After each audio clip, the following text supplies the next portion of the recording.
तिमी अहिले जहाँ छौ त्यो संयोगले बनेको होइन। तिम्रो वर्तमान अवस्था तिम्रा दैनिक निर्णयहरूको परिणाम हो। तिम्रो बैंक खातामा भएको रकम, तिम्रो शरीरको अवस्था, तिम्रो आत्मविश्वासको स्तर, तिम्रो सम्बन्ध, तिम्रो करियर, तिम्रो सफलता वा असफलता, यी सबै कुनै जादुले बनेको होइनन्। यी सबै तिम्रा बानीहरूको प्रतिबिम्ब हुन् र ती बानीहरूको राजा हो डिसिप्लिन। धेरै मानिसहरू सोच्छन् कि सफलता मोटिभेसनबाट आउँछ। उनीहरू दिनभरि मोटिभेसनल भिडियो हेर्छन्, इन्स्पिरेसनल कोट्स पढ्छन्, सफल मानिसहरूको कथा सुन्छन्, केही समयका लागि उत्साहित हुन्छन्। उनीहरूलाई लाग्छ कि अब जीवन बदलिन्छ, तर केही दिनपछि सबै उत्साह हराउँछ। फेरि पुरानै बहाना, फेरि पुरानै जीवन। किनभने मोटिभेसन अस्थायी हुन्छ, डिसिप्लिन स्थायी हुन्छ। मोटिभेसन भनेको भावना हो, डिसिप्लिन निर्णय हो। मोटिभेसन तब आउँछ जब तिमीलाई मन लाग्छ, डिसिप्लिन तब काम गर्छ जब तिमीलाई मन लाग्दैन। यही हो डिसिप्लिनको ब्रुटल ट्रुथ। संसारले तिमीलाई झुटो आशा बेच्छ। उसले भन्छ आफ्नो प्यासन खोज, आफूलाई मोटिभेट गर, पोजिटिभ सोच, तर कसैले तिमीलाई यो कठोर सत्य बताउँदैन कि सफलता प्राप्त गर्न अधिकांश दिनहरू रमाइला हुँदैनन्। अधिकांश दिनहरू बोरिङ हुन्छन्, कठिन हुन्छन्, पीडादायी हुन्छन् र त्यही दिनहरूमा डिसिप्लिनले तिमीलाई अघि बढाउँछ। जब बिहान 5 बजे अलार्म बज्छ र शरीर उठ्न चाहदैन, त्यति बेला मोटिभेसन सुतिरहेको हुन्छ, डिसिप्लिन जागिरहेको हुन्छ। जब जिममा जान मन लाग्दैन, डिसिप्लिनले ढकेल्छ।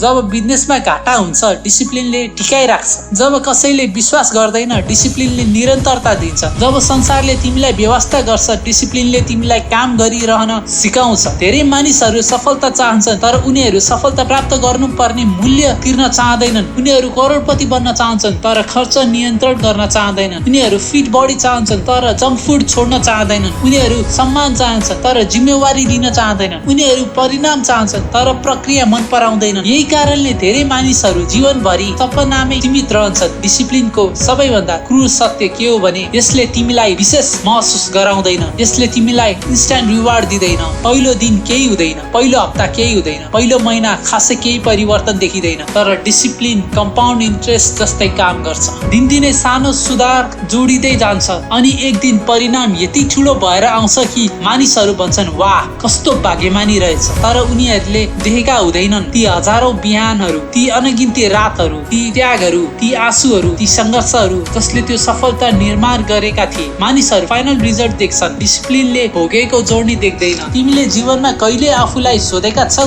किन केही मानिसहरू लगातार सफल भइरहेका छन्? के उनीहरू तिमी भन्दा बुद्धिमान छन्? सायद होइन। के उनीसँग तिमी भन्दा बढी अवसर थियो? सायद होइन। तर एउटा कुरा उनीहरूसँग अवश्य थियो, उनीहरूले आफूले दिनुपर्ने मूल्य तिर्न तयार थिए। उनीहरूले आफ्नो भावना भन्दा आफ्नो लक्ष्यलाई प्राथमिकता दिए। उनीहरूले आफ्नो मुड भन्दा आफ्नो मिसनलाई ठुलो बनाए। उनीहरूले बहानालाई होइन, कार्यलाई रोजे। यही डिसिप्लिन हो। डिसिप्लिन भनेको आफूलाई सजाय दिनु होइन, डिसिप्लिन भनेको आफूलाई सम्मान गर्नु हो। जब तिमी आफ्नो शब्द पूरा गर्छौ, तिमी आफैलाई सम्मान गरिरहेका हुन्छौ। जब तिमी आफूले बनाएको योजना अनुसार काम गर्छौ, तिमी आफ्नो चरित्र निर्माण गरिरहेका हुन्छौ। जब तिमी कसैले नहेरेको बेला पनि सही काम गर्छौ, त्यति बेला तिमी आफ्नो भविष्य निर्माण गरिरहेका हुन्छौ। संसारमा दुई प्रकारका पीडा हुन्छन्, एउटा डिसिप्लिनको पीडा, अर्को पछुतोको। डिसिप्लिनको पीडा केही समयका लागि हुन्छ, पछुतोको पीडा जीवनभर रहन्छ। प्रश्न यो होइन कि तिमी पीडा भोग्छौ कि भोग्दैनौ, प्रश्न यो हो कि कुन पीडा रोज्छौ। अहिले मेहनत गर्ने पीडा कि पछि पछुताउने पीडा? अहिले उठ्ने पीडा कि पछि अवसर गुमाउने पीडा? अहिले आफूलाई नियन्त्रण गर्ने पीडा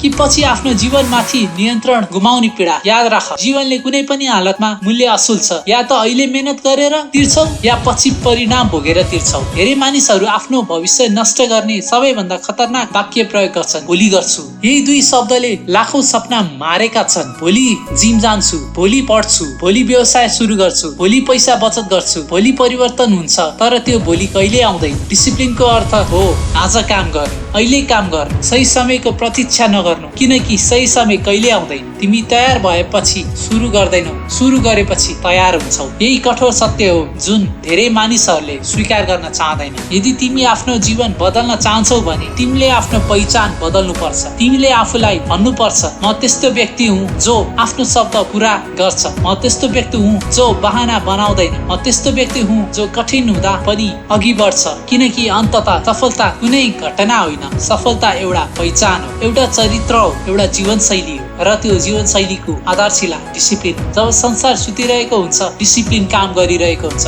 जब अरूहरू बहाना खोजिरहेका हुन्छ डिसिप्लिन समाधान खोजिरहेको हुन्छ। जब अरूहरू हार मानिरहेका हुन्छ डिसिप्लिन अर्को कदम चलिरहेको हुन्छ। यही कारणले डिसिप्लिन सधैँ प्रतिभा भन्दा शक्तिशाली हुन्छ। प्रतिभाले तिमीलाई सुरुवात दिन सक्छ, डिसिप्लिनले तिमीलाई गन्तव्यसम्म पुर्याउँछ। प्रतिभाले ढोका खोल्न सक्छ, डिसिप्लिनले त्यो ढोका खुला राख्छ। प्रतिभा जन्मजात हुन सक्छ, डिसिप्लिन निर्णय हो र निर्णय तिम्रै हातमा छ। आज पनि यही क्षण पनि तिमीले निर्णय गर्न सक्छौ कि अबदेखि बहाना होइन, कार्य रोज्ने, डर होइन, तास रोज्ने, आराम होइन, विकास रोज्ने। किनकि जीवन बदल्ने दिन कुनै विशेष दिन हुँदैन। जीवन बदल्ने दिन त्यो दिन हो जुन दिन तिमी निर्णय गर्छौ कि अब म आफूलाई दिएको बाचा तोड्दिन, अब म आफ्नो भविष्यलाई गम्भीरतापूर्वक लिन्छु, अब म मेरो सपनालाई केवल कल्पना होइन वास्तविकता बनाउँछु। र जब त्यो निर्णय हुन्छ तब डिसिप्लिन केवल एउटा बानी रहँदैन, त्यो तिम्रो पहिचान बन्छ, तिम्रो शक्ति बन्छ, तिम्रो हतियार बन्छ। अनि संसारले तिमीलाई रोक्न खोजे पनि, परिस्थिति कठिन भए पनि, मानिसहरूले विश्वास नगरे पनि तिमी अघि बढिरहन्छौ। किनकि अब